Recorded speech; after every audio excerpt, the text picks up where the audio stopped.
17-year-old girl who sneaks out of her house every night to just drive. She's not going anywhere specific, she just does it as a stress relief. Well, one day she leaves at her normal time in the middle of the night. She drives for a few hours and then starts heading back. She goes up to her window to try to sneak back in, but it's locked. That's weird because she didn't lock it. Risking getting caught, she goes to the front door and unlocks it and goes inside that way. Half asleep, stumbling into her room, she freezes.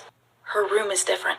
Squinting in the dark, she sees something. Someone is in her bed. Trying to stay quiet so she doesn't wake up the intruder in her bed, she rushes to her parents' room. She starts knocking on her parents' door. They open the door and she immediately starts telling them, "Mom, Dad, someone's in my room, someone's in my bed." For a second, they just look at her, and then their entire demeanor changes. They start yelling at her, "Who are you? How did you get in our house?" Confused and scared, she's like, "Mom, Dad, it's me, it's Abigail." They say that they have no idea who she is, and if she doesn't get out, they're calling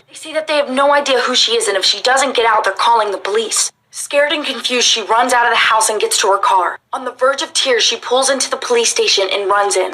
Running up to the policeman, she says, "Please, I need help. There's an intruder in my house, and I think that they're forcing my parents to act really strange." The policeman stops her and he says, Miss, I'm going to need you to calm down and just tell me your name." She says her name is Abigail Reese, and she gives him her parents' address. But then the police officer goes from looking worried to annoyed. He said, "Miss, I don't know which one of your friends put you up to this or dared you to do this, but we're not putting up with these pranks anymore." She stops him and she's like, "Well, what do you mean? This isn't a prank." He looks at her and says, "Kid, there is no such thing as an Abigail Reese." And he tells her to get out. Walking out, she's crying and she grabs her phone and looks up her social media. Everything is gone. Any trace of her life on the internet is gone.